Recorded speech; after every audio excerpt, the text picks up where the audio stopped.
Hi friends, I once again welcome to you my YouTube channel Rafiq sir commerce classes. आज जो चीज़ मैं आप लोगों के साथ डिस्कस करने जा रहा हूँ वो है रिगार्डिंग फिनंशियल स्टेटमेंट्स। इससे पहले मैंने फिनंशियल स्टेटमेंट्स पे एक लेक्चर अपलोड किया हुआ है जिसमें हमने डिस्कस किया था ट्रेडिंग अकाउंट। आज हम फिनंशियल स्टेटमेंट्स का दूसरा एक हिस्सा डिस्कस करने जा रहे हैं जिसको हम कहते हैं प्रॉफिट एंड लॉस अकाउंट। इस सबसे पहले मैं आपको ये बताऊं कि इस वीडियो में हम क्या चीज़ डिस्कस करने वाले हैं। इस वीडियो को देखने के बाद आपको तीन चीज़ें लाजमन आनी चाहिए। आपको ये पता चलेगा कि इस वीडियो में मैं आपको समझाने की कोशिश करूंगा what actually is profit and loss account, how profit and loss account is prepared and why profit and loss account is prepared. Profit and loss account क्या है, इसको बनाने की ज़रूरत क्यों है और प्रॉफिट एंड लॉस अकाउंट को कैसे बनाया जाता है। ये वो तीन बुनियादी चीज़ें हैं जिनको मैं आपको इस वीडियो में समझाने की कोशिश करूंगा। लेकिन इससे पहले कि मैं बराह रास्त आज की लेक्चर की तरफ आऊँ, मैं आप सबसे रिक्वेस्ट करूंगा कि आप वीडियो को आखिर तक ज़रूर देखिए क्योंकि कोई इंपॉर्टेंट चीज़ आपसे छूटनी नहीं चाहिए। तो चलिए माय डियर फ्रेंड्स, फटाफट स्टार्ट करते हैं हम आज का लेक्चर। लेकिन फिर से कहूँगा कि आप अपनी कॉपी, आप अपनी नोटबुक और पेन अपने हाथ में रखिए ताकि इंपॉर्टेंट चीज़ें जो आपके सामने हैं उनको आप साथ साथ रिकॉर्ड करते जाइए। Profit and loss account basically वो अकाउंट है जिसका दूसरा नाम है income statement. Profit and loss account को दूसरा नाम हम इसको देते हैं इनकम स्टेटमेंट। जो ही हमने ट्रेडिंग अकाउंट बनाया, ट्रेडिंग अकाउंट का समझिए कि profit and loss account trading account का एक्सटेंशन है। ट्रेडिंग अकाउंट को बनाने के बाद हम बनाते हैं profit and loss account. Trading account में जो ही हमने ट्रेडिंग अकाउंट बनाया, उसका जो नेट रिजल्टेड फिगर था ट्रेडिंग अकाउंट का, जो नेट रिजल्ट आया, चाहे वो हमें ग्रॉस प्रॉफिट मिला है या ग्रॉस लॉस मिला है, ट्रेडिंग अकाउंट बनाने के बाद जो ही हमें हासिल हो चुका है ग्रॉस प्रॉफिट या ग्रॉस लॉस, ग्रॉस प्रॉफिट या ग्रॉस लॉस को हासिल करने के बाद ही जो हमारा नेक्स्ट स्टेप है वो नेक्स्ट स्टेप है हमारा कि हम बनाएंगे प्रॉफिट एंड लॉस अकाउंट।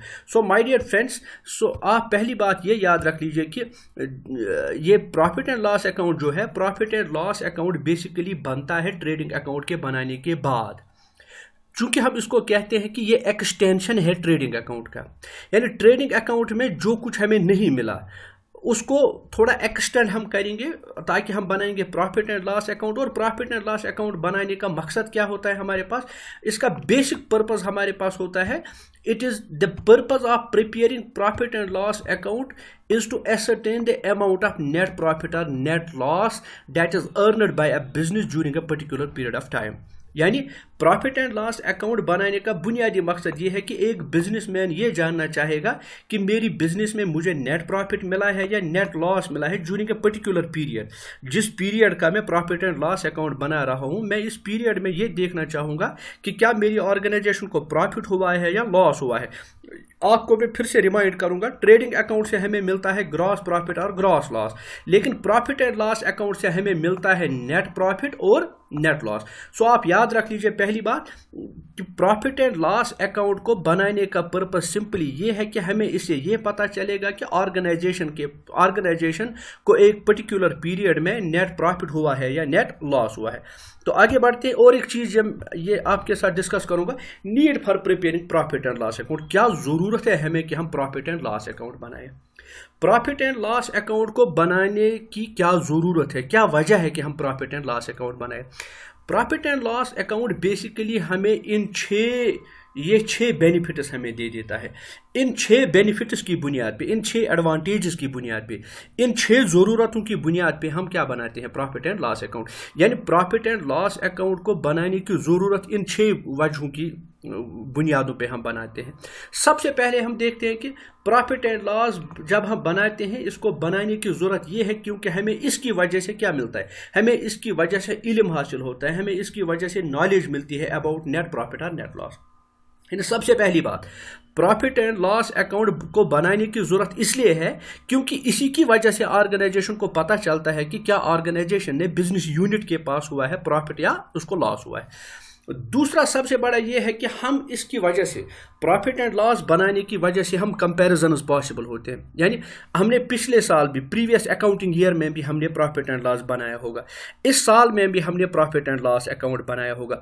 जब हम इन दो प्रॉफिट एंड लॉसेस का अकाउंट्स का कंपैरिजन करते हैं तो हमें यह पता चलता है कि पिछले साल में हमने कितने इनकम्स अर्न किए थे, कितने एक्सपेंसेस हो चुके थे, इस साल में हमने कितने इनकम्स अर्न किए हैं और कितने एक्सपेंसेस हो चुके हैं, पिछले साल में हमारे प्रॉफिट्स क्या थे या लॉसेस क्या थे, इस साल में हमारा प्रॉफिट और लॉस क्या है। नतीजा ये होता है कि हमें पता चलता है कि in comparison to the previous year हमारी करंट ईयर की पोजीशन बेटर है, हमारी करंट ईयर की परफॉर्मेंस बेटर है कि हमारी करंट ईयर की परफॉर्मेंस बेहतर नहीं है।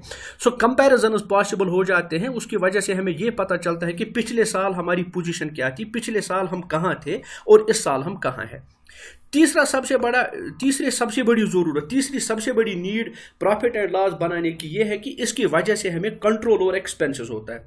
यानी प्रॉफिट एंड लॉस में जब हम इनकम्स और एक्सपेंसेस को रिकॉर्ड करते हैं ना, तो इससे हमें यह पता चलता है कि किस अकाउंट में किस नाम पे कितना खर्चा हो चुका है, और हमें यह पता चलता है कि कौन कौन से ऐसे खर्चे हैं जिनको हमें कंट्रोल करने की जरूरत है, क्योंकि कुछ एक्सेसिव एक्सपेंसेस हो रहे हैं। उन एक्सेसिव एक्सपेंसेस को हमें कैसे कंट्रोल करना पड़ेगा, क्योंकि हमारे पास लिस्ट होता है एक्सपेंसेस का। प्रॉफिट एंड लॉस अकाउंट में जो हम एक्सपेंसेस को रिकॉर्ड करते हैं, एक तो हम ये देखते हैं कि कौन कौन सा खर्चा हो गया है और कौन कौन सा खर्चे में कितना कितना अमाउंट हमारा इन्वॉल्व है।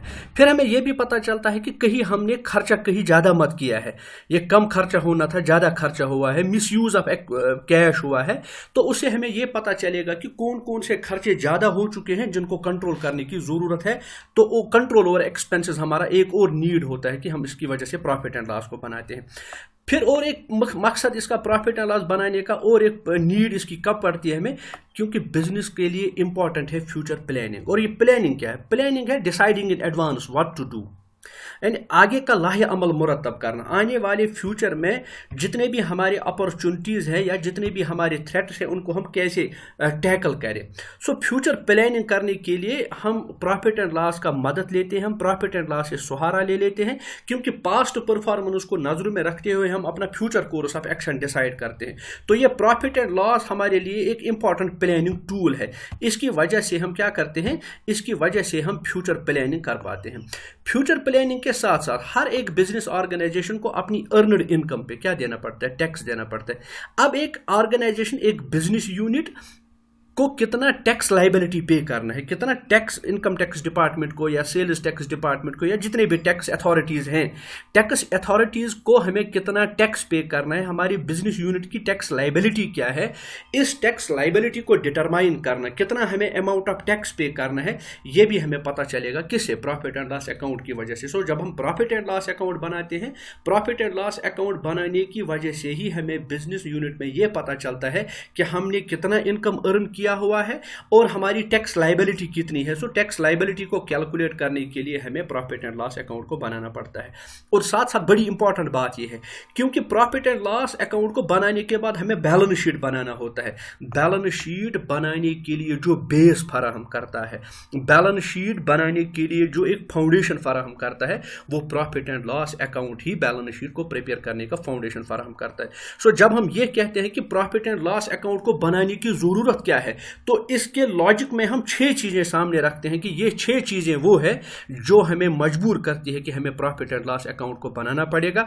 मैं जल्दी रिपीट कर रहा हूं, मैं आपको कह रहा हूं प्रॉफिट एंड लॉस बनाने की जरूरत क्यों है, क्योंकि इससे हमें नेट प्रॉफिट और नेट लॉस की इंफॉर्मेशन मिलती है, क्योंकि इसी की बुनियाद पे हम कंपैरिजन करना पॉसिबल होता है, क्योंकि इसी की बुनियाद पे हमें एक्सपेंसेस पे कंट्रोल होता है, इसी की बुनियाद पे हम फ्यूचर प्लानिंग करते हैं, और इसी के बलबूते पे प्रॉफिट एंड लॉस अकाउंट के बुनियाद पे ही हम अपनी टैक्स लाइबिलिटी को डिटरमाइन करते हैं। और यही प्रॉफिट एंड लॉस अकाउंट वो है जो हमारी मदद करता है कि हम बैलेंस शीट बनाते हैं, कि वो बैलेंस शीट बनाने के लिए एक बेस फराहम करता है। तो आइए माय डियर फ्रेंड्स, अब स्टेज सेट है। अब मैं आपको ये समझाने की कोशिश करूंगा कि ये प्रॉफिट एंड लॉस अकाउंट आप जब बनाते हैं ना, तो प्रॉफिट एंड लॉस अकाउंट को कैसे बनाया जाता है, how to prepare profit and loss account. Profit and loss account बनाने का फंडामेंटल, बनाने का प्रोसीजर बिल्कुल सिंपल है, आसान है। सिर्फ आप तवज्जो से सुनिए कि बनाना कैसे है। ये आपको पता है कि हमारे पास जब अकाउंटिंग की हम कैटेगरीज करते हैं अकाउंट्स की, तो या तो कोई अकाउंट होता है पर्सनल अकाउंट, या होता है रियल अकाउंट, या होता है नॉमिनल अकाउंट।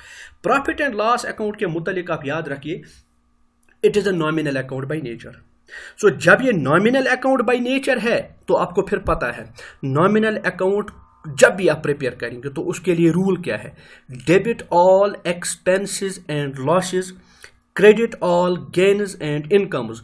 सो जब आप प्रॉफिट एंड लॉस अकाउंट बनाएंगे, आपको पता है कि ये नॉमिनल अकाउंट बाय नेचर है, तो फिर क्या करना है, आपको जितने भी एक्सपेंसेस हैं, जितने भी लॉसेस हैं, उनको आपको डेबिट साइड में लिखना है, जितने भी इनकम्स हैं उनको आपको क्रेडिट साइड में लिखना है। लेकिन फर्क करना है यहां पे, मैंने आपको बताया है जब ट्रेडिंग अकाउंट आप बनाते हैं, ट्रेडिंग अकाउंट में डायरेक्ट इनकम्स और डायरेक्ट एक्सपेंसेस रिकॉर्ड होते हैं।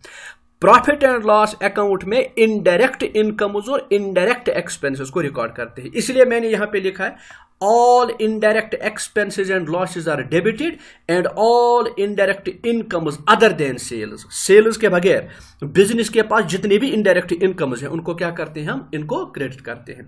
सो जब हमने तमाम इनडायरेक्ट एक्सपेंसेस को रिकॉर्ड किया डेबिट साइड में, तमाम रेवेन्यूज और गेन्स सेल के बगैर जो है, जब हम सेल के बगैर जितने भी रेवेन्यूज है, जितने भी गेन्स है बिजनेस के पास, जब हम उनको रिकॉर्ड करते हैं क्रेडिट साइड में, तो हम बनाते हैं क्या, हम इससे बनता है हमारा प्रॉफिट एंड लॉस अकाउंट। मैं फिर से रिपीट कर रहा हूं, प्रॉफिट एंड लॉस अकाउंट को बनाने के लिए हमें रूल अप्लाई करना है नॉमिनल अकाउंट का, क्योंकि profit and loss nominal account है।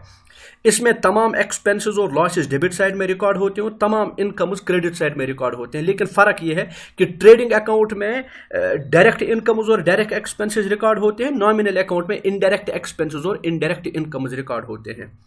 तो जब आपने इसको रिकॉर्ड किया, इनडायरेक्ट एक्सपेंसेस और लॉसेस आपने डेबिट साइड में लिखे, indirect incomes other than sale जो है वो आपने क्रेडिट साइड में रिकॉर्ड किए, फिर आप अकाउंट की बैलेंस करते हैं। अगर क्रेडिट साइड का टोटल ज्यादा आ गया in comparison to debit side, तो हमारा होता है रिजल्ट नेट प्रॉफिट। यानी अगर क्रेडिट साइड हो गया ज्यादा और कम पड़ गया किस साइड में, डेबिट साइड में, मतलब इनकम साइड अगर ज्यादा हो रहा है तो कम पड़ता है हमारा डेबिट साइड में, एक्सपेंस साइड में, तो हमने अर्न किया है नेट प्रॉफिट।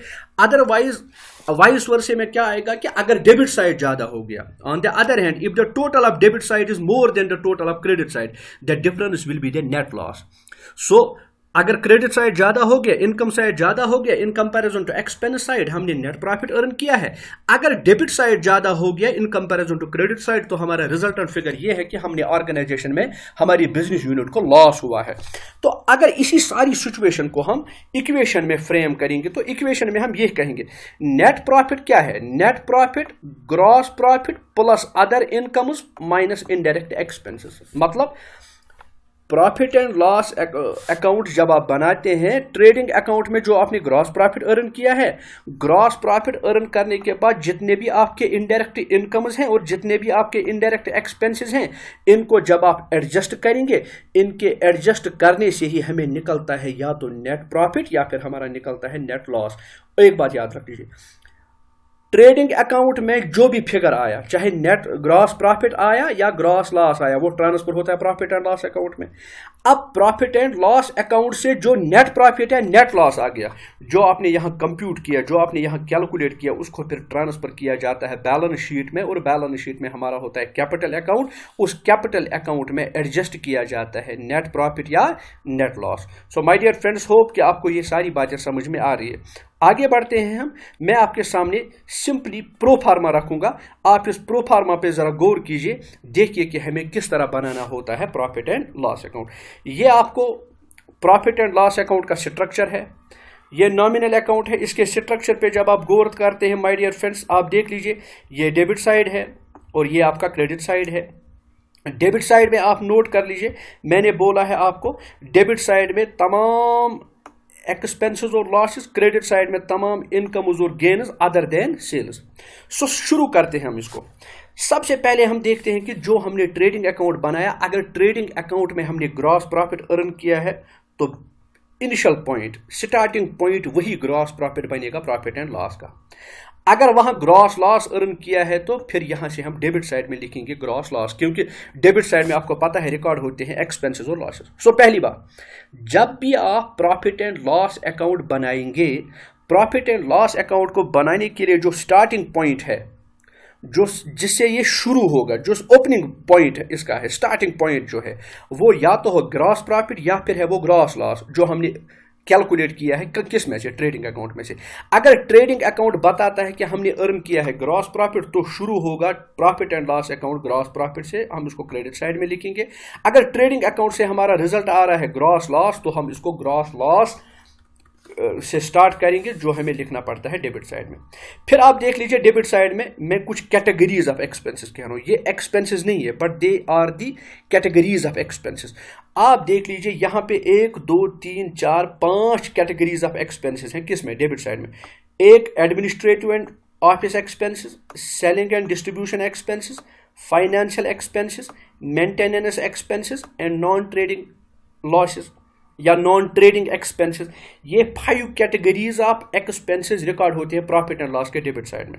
और क्रेडिट साइड में क्या रिकॉर्ड होता है? क्रेडिट साइड में एक तो रिकॉर्ड होता है ग्रॉस प्रॉफिट, दूसरा रिकॉर्ड होता है other incomes, that means other than sale, और होता है हमारा गेन्स। फिर अगर ये क्रेडिट साइड बढ़ जाता है तो हमारा निकलता है नेट प्रॉफिट, अगर डेबिट साइड बढ़ जाता है तो हमारा निकलता है नेट लॉस। नेट प्रॉफिट निकले या नेट लॉस निकले, नेट प्रॉफिट भी हम ट्रांसफर करते हैं बैलेंस शीट में फिर कैपिटल अकाउंट को, और नेट लॉस भी हम ट्रांसफर करते हैं बैलेंस शीट में, बैलेंस शीट के कैपिटल अकाउंट में। सो मैं कह रहा हूं आपसे, जब आप प्रॉफिट एंड लॉस बनाएंगे तो स्टार्टिंग पॉइंट इसका रहेगा वही बैलेंस जो हमने ट्रेडिंग अकाउंट से निकाला है, वो चाहे ग्रॉस प्रॉफिट का बैलेंस हो या ग्रॉस लॉस का बैलेंस हो। फिर उसके बाद डेबिट साइड में आप 5 कैटेगरीज ऑफ एक्सपेंसेस को रिकॉर्ड करोगे। उनमें पहला कैटेगरी है office and administrative expenses, second category में आपका selling and distribution expenses, third category में है आपका फाइनेंशियल एक्सपेंसेस, फोर्थ कैटेगरी है आपका मेंटेनेंस एक्सपेंसेस, फिफ्थ कैटेगरी है आपका नॉन ट्रेडिंग एक्सपेंसेस या नॉन ट्रेडिंग लॉसेस।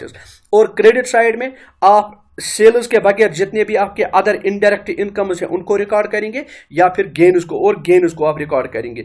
इसके बाद जब आप इस अकाउंट का बैलेंस करेंगे, इस अकाउंट के बैलेंस से अगर क्रेडिट साइड बढ़ जाता है तो आपका रिजल्ट आ रहा है नेट प्रॉफिट, अगर डेबिट साइड बढ़ जाता है तो आपका रिजल्ट आता है नेट लॉस। अगर आपका नेट प्रॉफिट रिजल्ट है तो इसको आप बैलेंस शीट के कैपिटल अकाउंट में ट्रांसफर करोगे, और अगर आपका रिजल्ट है नेट लॉस, उसको भी आप बैलेंस शीट के कैपिटल अकाउंट में ट्रांसफर करोगे।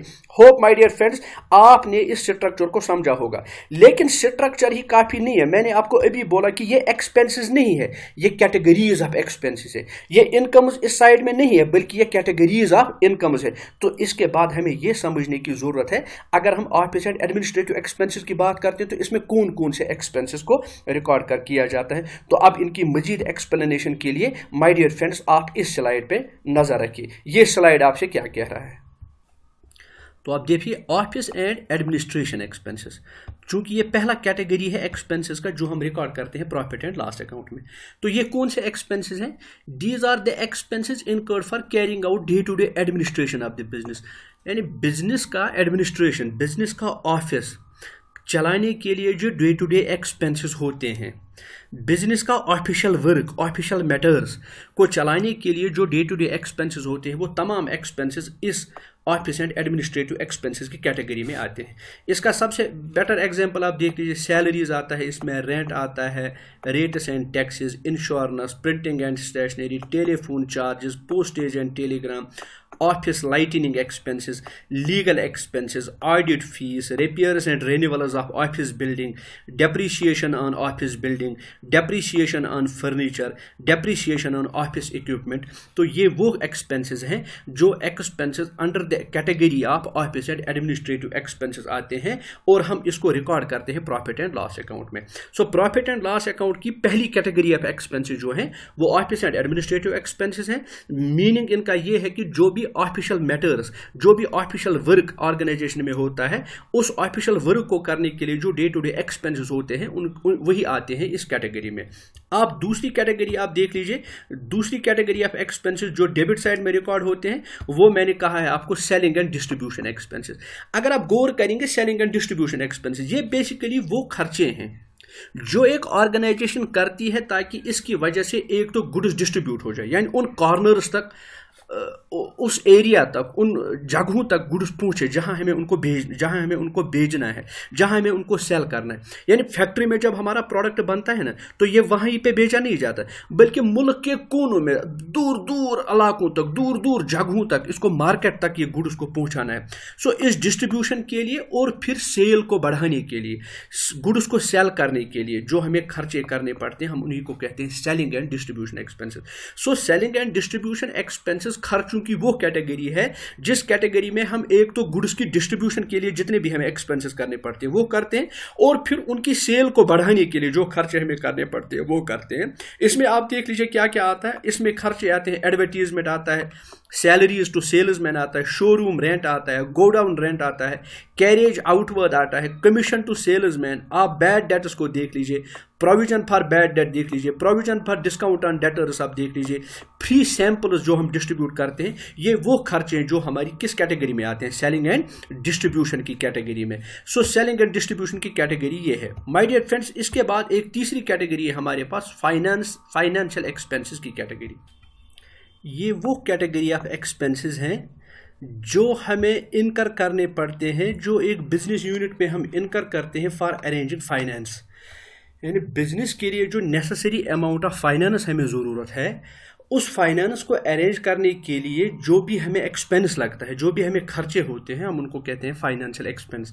इस फाइनेंशियल एक्सपेंस में जो एक्सपेंसेस हमें आते हैं वो चाहे बैंक चार्जेस के नाम पे हो, इंटरेस्ट ऑन लोन हमारा हो, डिस्काउंट अलाउड हो, या हमारा ब्रोकरेज हो, ये वो एक्सपेंसेस है जिनको हम कहते हैं फाइनेंशियल एक्सपेंसेस। उसके बाद एक और कैटेगरी ऑफ एक्सपेंसेस है जिसको हम कहते हैं मेंटेनेंस एक्सपेंस। मेंटेनेंस एक्सपेंस दरअसल वो एक्सपेंसेस हैं क्योंकि ऑर्गेनाइजेशन में हमारे पास जो कोई भी फिक्स्ड एसेट्स होते हैं, जो कोई भी वो प्रॉपर्टी होती है जिसको हम कहते हैं फिक्स्ड एसेट्स, चाहे वो हमारा बिल्डिंग हो, वो हमारी गाड़ियां हो, वो हमारी प्लांट हो, वो हमारी मशीनरी हो, वो हमारा फर्नीचर हो, इन फिक्स्ड एसेट्स को प्रॉपर कंडीशन में रखने के लिए, उनको प्रॉपर मेंटेन करने के लिए, उनको प्रॉपर कंडीशन में, वर्केबल कंडीशन में रखने के लिए जो हमें एक्सपेंसेस करने पड़ते हैं, हम उनको कहते हैं मेंटेनेंस एक्सपेंस। इन एक्सपेंसेस में आप देख लीजिए, चाहे वो हमारे एसेट्स का रिपेयर हो, चाहे वो हमारे एसेट्स का रेन्यूअल हो, चाहे वो हमारे एसेट्स की क्या हो, चाहे वो हमारे एसेट्स की डेप्रिसिएशन हो। तो ये तो वो है 4 हेड्स। पांचवा और लास्ट वाला हेड जो प्रॉफिट एंड लॉस अकाउंट के डेबिट साइड में हम रिकॉर्ड करते हैं, चाहे वो आप उनको कहें नॉन ट्रेडिंग लॉसेस, आप उनको कहें एबनॉर्मल लॉसेस या मिसलेनियस एक्सपेंसेस, ये 5th कैटेगरी है, 5वीं कैटेगरी है एक्सपेंसेस की जो हमें रिकॉर्ड करने पड़ते हैं। आपको पता है कि ड्यूरिंग एन अकाउंटिंग ईयर एक ऑर्गेनाइजेशन कभी कभी क्या करती है, ये ऐसे खर्चे करती है जो खर्चे हम कहते हैं कि उनका बराह रास्त ताल्लुक बिजनेस के साथ नहीं होता, यानी डायरेक्टली उनका बिजनेस ऑपरेशंस के साथ ताल्लुक नहीं होता, इसलिए हम उनको कहते हैं कि ये एक्स्ट्रा ऑर्डिनरी आइटम्स है। यानी बिजनेस के चलने और न चलने के साथ बिजनेस में प्रॉफिट अर्न करने या लॉस होने से उनका कोई बड़ा रोल नहीं होता है। ये वो खर्चे हैं, अगर हम इन खर्चों को करेंगे भी नहीं तो ये खर्चे, इन खर्चों के बगैर भी बिजनेस चल सकती है। सो इसलिए मैं कह रहा हूँ कि इनको हम कहते ही हैं non trading expenses, non operating expenses. Means business के चलने से उनका डायरेक्टली कोई रोल नहीं होता। सो इसलिए हम उनको कहते हैं समटाइम्स एक्स्ट्रा ऑर्डिनरी आइटम्स। सो इनकी बेस्ट एग्जांपल आप देख लीजिए, चैरिटी है, डोनेशंस हैं, गिफ्ट्स हैं, प्रेजेंट्स हैं, loss on sale of machine है, loss on sale of investment है, लॉस बाय थेफ्ट है, लॉस बाय फ्लड है, लॉस बाय फायर है, या कभी कभार आपको फाइन्स देने पड़ते हैं, आपको पेनल्टी पे करनी पड़ती है, या एम्प्लॉय वेलफेयर एक्सपेंसेस जो है, ये सारे वो हैं जो non operating, non operational expenses हैं। इनको आप नॉन ट्रेडिंग मिसलेनियस एक्सपेंसेस भी कह सकते हैं, उनको आप एबनॉर्मल लॉसेस भी कह सकते हैं। सो माय डियर फ्रेंड्स, ये तो बेसिकली वो 5 कैटेगरीज ऑफ अकाउंट्स हैं, जो 5 कैटेगरीज ऑफ एक्सपेंसेस हैं, जिन एक्सपेंसेस को आप प्रॉफिट एंड लॉस अकाउंट के डेबिट साइड में रिकॉर्ड करते हैं। और इन 5 कैटेगरीज की थोड़ी सी मैंने एक्सप्लेनेशन आपको दे दी है। अब आपको पता है, चूंकि जब आप, ये तो डेबिट साइड था, अब आप क्रेडिट साइड की जब आप बात करते हैं ना, तो credit side financial profit and loss account के क्रेडिट साइड में सबसे पहले हम रिकॉर्ड करते हैं ग्रॉस प्रॉफिट। और ये ग्रॉस प्रॉफिट आपको पता है, ये ग्रॉस प्रॉफिट वो रिजल्टेंट अमाउंट है जो हमने ट्रेडिंग अकाउंट से ट्रांसफर किया होता है। उसके बाद सेल्स के बगैर, यानी सेल एक इनकम है, बड़ा इनकम है सेल, बेसिक इनकम है सेल, फंडामेंटल इनकम है बिजनेस का सेल, लेकिन उस सेल को हम कहाँ रिकॉर्ड करते हैं? ट्रेडिंग अकाउंट में। अब सेल के बगैर जितने भी इनकम्स आ सकती है बिजनेस को during the course of business, वहाँ कुछ ऐसे भी इनकम्स हैं जो सेल के बगैर है। मिसाल के तौर पर आपका डिस्काउंट रिसीव्ड है, आपका कमीशन रिसीव्ड है, आपको बैंक इंटरेस्ट मिल रहा है, आप रेंट रिसीव कर रहे हैं, आपको डिविडेंड मिल रहा है शेयर्स पे, या आपने कहीं इन्वेस्टमेंट की है आपको उस पर इंटरेस्ट मिल रहा है, या आपका कभी रिफंड ऑफ टैक्स हो रहा है। सो ऐसे ही सेल के बगैर जितने भी बिजनेस के इनकम्स हैं हम उन इनकम्स को क्रेडिट साइड में रिकॉर्ड करते हैं। इसके बाद होता है हमारा गेन्स। गेन्स मीन्स वहाँ हमने लॉसेस की बात की थी। मिसाल के तौर पर हमने कोई एसेट भेजा, उस एसेट पे हमें लॉस हुआ। मान के चलिए फर्नीचर 1000 का था, हमने 800 में भेजा, चूँकि पुराना फर्नीचर था, हमने 800 में भेजा, हमें नुकसान हो गया। इसी तरह अगर कोई एसेट आप भेजेंगे, चाहे वो मशीनरी हो चाहे वो और कोई एसेट हो, उस एसेट को बेच के अगर आपको प्रॉफिट मिलता है तो वो आपका गेन है। मिसाल के तौर पर profit on sale of machinery, profit on sale of investment, या profit on sale of furniture, profit on sale of plant, या कभी आपको सेल ऑफ स्क्रैप होता है। तो कहने का मकसद ये है कि ये 3 कैटेगरी ऑफ इनकम जो है, रादर 2 कैटेगरीज ऑफ इनकम जो है ग्रॉस प्रॉफिट के बगैर, इनको आप प्रॉफिट एंड लॉस अकाउंट के क्रेडिट साइड में रिकॉर्ड करते हैं। सो 5 कैटेगरी आपने रिकॉर्ड की कहाँ पे? डेबिट साइड में एक्सपेंसेस के। 3 चीज़ें आपने रिकॉर्ड की कहाँ? 3 चीज़ें आपने रिकॉर्ड की क्रेडिट साइड में। अब आपने जब क्रेडिट साइड और डेबिट साइड में तमाम चीज़ें रिकॉर्ड की, फिर इन डेबिट साइड और क्रेडिट साइड की जब आप बैलेंसिंग करते हैं तो यहाँ से आपका निकलता है नेट प्रॉफिट या नेट लॉस। अब एक और चीज़ आपको समझने की ज़रूरत है, वो है हमारा, कभी कभार हमें कहा जाता है कि ठीक है ग्रॉस प्रॉफिट हमें पता चला ट्रेडिंग अकाउंट से, नेट प्रॉफिट हमें पता चला प्रॉफिट एंड लॉस अकाउंट से। कभी एक अलग टर्म होती है जिसको हम कहते हैं ऑपरेटिंग प्रॉफिट। ये ऑपरेटिंग प्रॉफिट क्या है? इस ऑपरेटिंग प्रॉफिट को आप समझिए my dear friends. Operating profit को हम सिंपली कहते हैं इबिट। ऑपरेटिंग प्रॉफिट को हम सिंपली कहते हैं इबिट। इबिट का क्या मतलब है? Earning before interest and tax. फिर से रिपीट कर रहा हूं, earning before interest and tax, हम इसको कहते हैं ऑपरेटिंग प्रॉफिट। सो ऑपरेटिंग प्रॉफिट वो प्रॉफिट है जो अर्न होता है through the normal operations and activities of business. यानी बिजनेस ऑर्गेनाइजेशन के जो नॉर्मल ऑपरेशंस है, नॉर्मल एक्टिविटीज जो बिजनेस करती है, एक्सपेंसेस, परचेजेस, सेल्स, नॉर्मल जो एक बिजनेस ऑर्गेनाइजेशन के नॉर्मल एक्टिविटीज़ हैं, उन नॉर्मल एक्टिविटीज़ से जो हमारा प्रॉफिट मिलता है हम उसी को कहते हैं, इसका नाम ही है operating profit. That means profit earned through business operations, profit earned through conducting business activities. So operating profit क्या है? ऑपरेटिंग प्रॉफिट बेसिकली मैं कह रहा हूं फिर से आपको, it is a profit which is earned by a business organisation by conducting normal business operations. So अगर आप देखेंगे operating profit is the excess of operating revenues over operating expenses.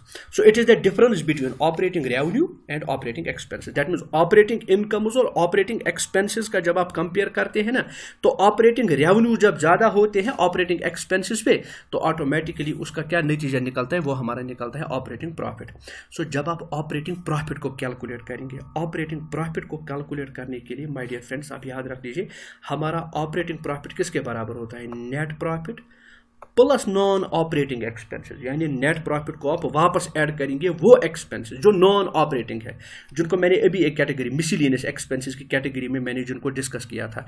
यानी ये वो खर्चे हैं जो बराह रास्त बिजनेस के साथ ताल्लुक नहीं रखते। ये वाले खर्चे जो मैं आपको कह रहा हूँ नॉन ऑपरेटिंग एक्सपेंसेस, ये वाले खर्चे जो मैं यहाँ पे आपको बता रहा था नॉन ऑपरेटिंग एक्सपेंसेस, इनको वापस ऐड करना है और इनको ऐड करने के बाद इनमें से लेस करना है नॉन ऑपरेटिंग इनकम्स। यानी जब आप नेट प्रॉफिट में वापस ऐड करेंगे वो एक्सपेंसेस जो बेसिकली ऑपरेटिंग है नहीं, और जब आप इसमें से माइनस करेंगे वो इनकम्स जो बेसिकली ऑपरेटिंग इनकम्स है नहीं, तो इससे जो आपका रिजल्टेड फिगर निकलता है उसी को हम कहते हैं ऑपरेटिंग प्रॉफिट, या इसी को हम कहते हैं EBIT. That means earning before interest and tax. इसको मजीद समझने के लिए मैं आपके लिए ये स्टेटमेंट पढ़ देता हूँ। While calculating operating profit the income incomes and expenses of a purely financial nature are not taken into account. Thus, operating profit is profit before interest and tax. Similarly, abnormal items such as loss by fire, etc. are also not taken into account. It is calculated as follows. तो फिर जो मैंने आपको ये equation बताया हुआ है, मैं फिर से आपको कह रहा हूँ, ऑपरेटिंग प्रॉफिट क्या है? ऑपरेटिंग प्रॉफिट है earning before interest and tax. ये वो प्रॉफिट है बेसिकली जो प्रॉफिट हमें क्या, जो प्रॉफिट हमें नॉर्मल बिजनेस एक्टिविटी से मिलता है, और इसका इक्वेशन में थ्रू ऑपरेटिंग रेवेन्यूज और ऑपरेटिंग एक्सपेंसेस जब आप माइनस करते हैं, ऑटोमेटिकली वहां से हमें निकलता है ऑपरेटिंग प्रॉफिट. अब एक सीक्वेंस आप माय डियर फ्रेंड्स याद रख लीजिए, मैं आपको कहता हूँ, पहले हमें मिलेगा ग्रॉस प्रॉफिट, ग्रॉस प्रॉफिट के बाद हमें मिलेगा ऑपरेटिंग प्रॉफिट, ऑपरेटिंग प्रॉफिट के बाद हमें मिलेगा कौन सा? ऑपरेटिंग प्रॉफिट के बाद हमें मिलेगा नेट प्रॉफिट. फिर से कह रहा हूं, gross profit means difference between direct incomes and direct expenses. Net profit means difference between all incomes and all expenses. Operating profit means difference between only those incomes which are revenue, which are operating incomes, and only those expenses which are operating expenses. अब net profit और operating profit में फिर क्या फर्क है, मैं समझा रहा हूं आपको.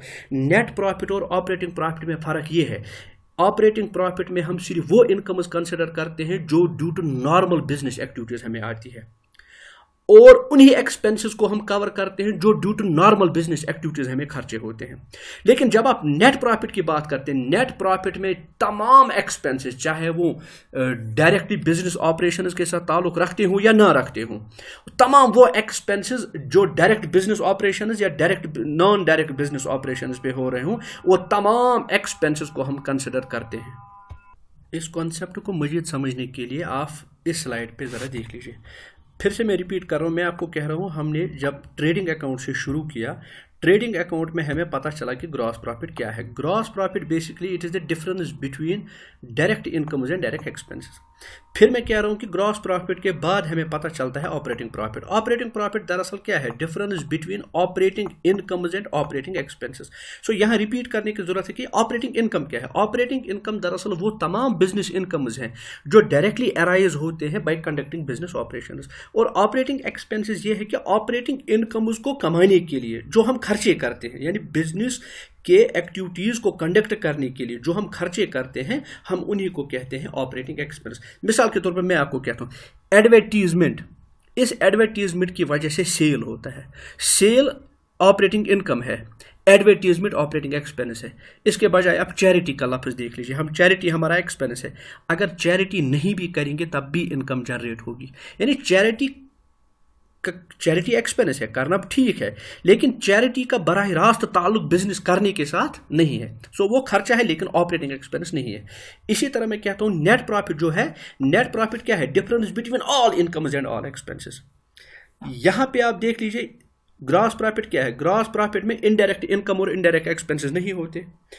इसमें ऑपरेटिंग प्रॉफिट में हम सिर्फ ऑपरेटिंग इनकम्स और ऑपरेटिंग एक्सपेंसेस को रिकॉर्ड करते हैं. इसका मतलब है ऑपरेटिंग प्रॉफिट में न तो नॉन ऑपरेटिंग इनकम्स है न नॉन ऑपरेटिंग एक्सपेंस है. लेकिन जब आप नेट प्रॉफिट की बात करते हैं, नेट प्रॉफिट दरअसल वो प्रॉफिट है जिसमें तमाम डायरेक्ट इनकम हो या डायरेक्ट एक्सपेंसेस हो, ऑपरेटिंग इनकम्स हो या ऑपरेटिंग एक्सपेंसेस हो, नॉन ऑपरेटिंग इनकम्स हो या नॉन ऑपरेटिंग एक्सपेंसेस हो. जब सारे एक्सपेंसेस जो हैं, सारे एक्सपेंसेस से जब सारी इनकम्स में से जब सारे एक्सपेंसेस को माइनस करते हैं तो हमारा नेट रिजल्टेंट फिगर जो होता है वो होता है नेट प्रॉफिट. हम इसको नेट इसलिए भी कहते हैं क्योंकि नेट प्रॉफिट में अभी कोई इनकम नहीं होती जो हमने जोड़ी नहीं है, और अभी कोई एक्सपेंस नहीं होता है जो हमने लेस नहीं किया होता है. इसलिए माय डियर फ्रेंड्स याद रख लीजिए, इस सीक्वेंस हमारा ये है कि पहले ग्रॉस प्रॉफिट होता है, ग्रॉस प्रॉफिट के बाद हमारा ऑपरेटिंग प्रॉफिट आता है, ऑपरेटिंग प्रॉफिट के बाद हमारा नेट प्रॉफिट आता है. So my dear friends, hope कि ये जो मैंने आज प्रॉफिट एंड लॉस अकाउंट आपके साथ डिस्कस किया है, प्रॉफिट एंड लॉस अकाउंट के बारे में जो चीज़ें मैंने आपको समझाने की कोशिश की है, होप ये आपकी समझ में आई होंगी. और होप कि अगर कोई अभी आपका कन्फ्यूजन रहता है, जिस कन्फ्यूजन को आप मेरे साथ शेयर करना चाहते हैं, आपका कोई क्वेश्चन है, उस क्वेश्चन को आप मेरे साथ शेयर करना चाहते हैं, आप मेरे इन कॉन्टैक्ट नंबर्स पे मेरे साथ राब्ता कायम कर सकते हैं. और आखिर पे यही रिक्वेस्ट करूंगा कि अपने दोस्तों के साथ इस चैनल को शेयर करना ना भूलिए. और अभी अगर आप पहली दफ़ा इस चैनल पे हैं तो आप भी खुद सब्सक्राइब करना ना भूलिए. फ़ी अमान अल्लाह. Thanks for watching and please wait for the other video to come. Thank you.